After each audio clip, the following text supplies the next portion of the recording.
उपस्थिति में गया है उसके जीवन में बदलाव आया है।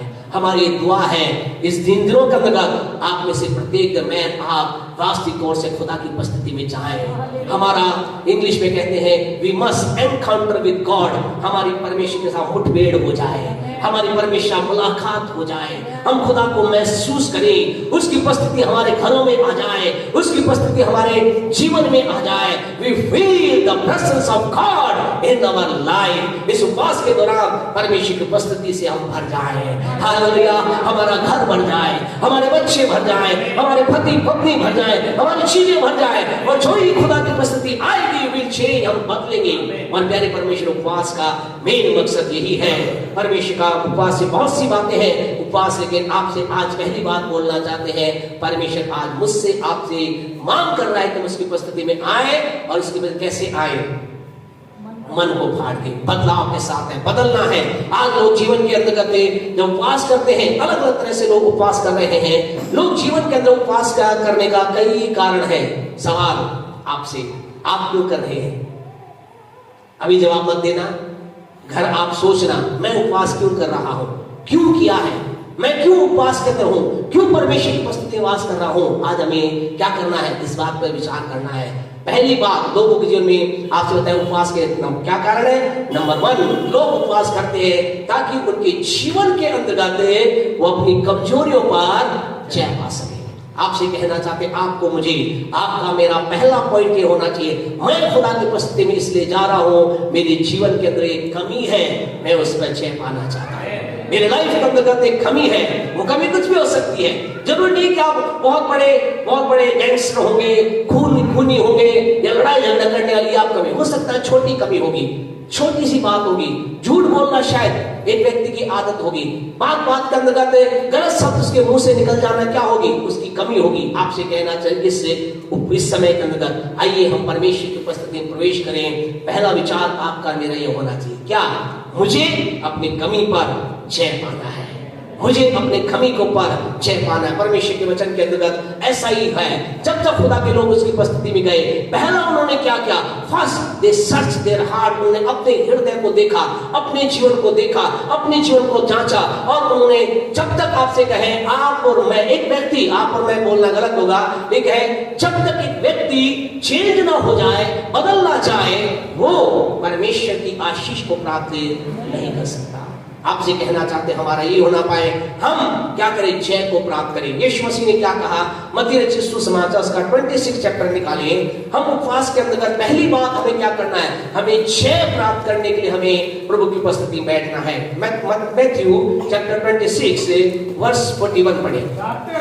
जागते रहो और प्रार्थना करते रहो। यीशु ने कहा जागते रहो और प्रार्थना करते रहो, मेरे साथ बने रहो। हाँ जी, तुम परीक्षा में ना पढ़ो, परीक्षा में ना पढ़ो। हाँ आगे, आत्मा तो तैयार है, आत्मा तो तैयार है, परंतु शरीर दुर्बल है। शरीर दुर्बल है। कौन दुर्बल है, कौन दुर्बल है? और हम क्या सोचते हैं, हमारा शरीर ताकतवर है, हम बलिष्ठ है। आपसे कहे, शरीर तो है जो क्या करता है, व्यक्ति को परमेश्वर की बातों से दूर ले जाता है। एक शरीर तो है जो व्यक्ति को परमेश्वर की महिमा होने से रोकता है। ये शरीर ही तो है जो परमेश्वर की बातों व्यक्ति को बढ़ने से रोकता है। आपसे कहना चाहते हैं, उपवास प्रार्थना क्या करती है, प्रार्थना क्या करती है? प्रार्थना हमारे जीवन में, यीशु क्या कह रहा है, यीशु ने क्या कहा, आत्मा तो आत्मा में कोई गड़बड़ नहीं है, तुम्हारी आत्मा तैयार है। क्यों तैयार है? आज आपकी और मेरी आत्मा तैयार है। क्यों तैयार है? क्योंकि यीशु के लहू से धुल चुके हैं। हमारी आत्मा के अंतर्गत कोई भी अब किसी तरह से कोई भी गड़बड़ नहीं, हमारी आत्मा तैयार, लेकिन गड़बड़ी कहाँ है? शरीर के अंदर है। और प्रार्थना क्या करती है? जब आप और मैं प्रार्थना करते हैं, मैं आप प्रार्थना के द्वारा, उपवास के द्वारा, प्यारे परमेश्वर लोगों, परमेश्वर के वचन के अंतर्गत, प्रभु के वचन में अगर हम पढ़ें, गलातियों की पत्री उसका 5वां अध्याय अगर आप पढ़ोगे तो वहां पर आपको पता चलेगा, 16 आयत में ऐसा बताया गया है, आत्मा और शरीर के अंदर क्या है, एक द्वंद्व चल रहा है, युद्ध चल रहा है, कुश्ती चल रही है। पढ़े 16 को, सॉरी सर 17 पढ़ते पहले। शरीर आत्मा के विरोध में, हाँ जी, शरीर आत्मा के विरोध में और आत्मा शरीर के विरोध में लालसा करती है। क्या है? एक लड़ाई है। किसके अंदर लड़ाई है? आत्मा और शरीर में। शरीर क्या कह रहा है? मेरे अनुसार चलो, मेरी बात को मानो, मेरे तरीके से काम कर। शरीर की अपनी एक इच्छा है, शरीर के पास बहुत सी अपनी लालसाएं हैं, और शरीर की लालसाएं क्या करती है? व्यक्ति को परमेश्वर से दूर ले जाती है। शरीर, यहाँ पर क्या लिखा है? शरीर आत्मा के विरोध में, आत्मा शरीर के विरोध में लालसा करता है। लेकिन जब आप प्रार्थना में होते हैं, जब हम उपवास में होते हैं, जब मैं प्रभु की उपस्थिति में वास करते हैं, फिर क्या होता है? फिर हमारे जीवन के अंतर्गत आत्मा का जो व्यक्तित्व है, या यूं कह सकते हैं आत्मा का जो प्रभाव वो क्या होता है? बढ़ जाता है। फिर 16 को पढ़े, क्या लिखा है? पर मैं कहता हूँ आत्मा के अनुसार चलो, आत्मा के अनुसार चलो, तुम शरीर की लालसा किसी रीति से पूरी न प्रेज़ द लॉर्ड, हालेलुया। फिर हम शरीर पे जय प्राप्त करेंगे। आपसे कहें, हमारे जीवन की जो कमजोरियां हैं, जो भी कमजोरी है, आज हमारे जीवन की कमजोरी पे जय पाने के लिए हम क्या करते हैं? हम उपवास में जाते हैं। जब हम प्रभु की उपस्थिति में वास करते हैं, हमारी आत्मा इतनी बलिष्ठ हो जाती है, फिर क्या करती है? हमारी आत्मा हमारे शरीर को भी खींचने लग जाती है। हमारा शरीर कहता है नींद आ रही है, हमारी आत्मा कहते नहीं, तुझे दुआ करनी है। हालेलुया।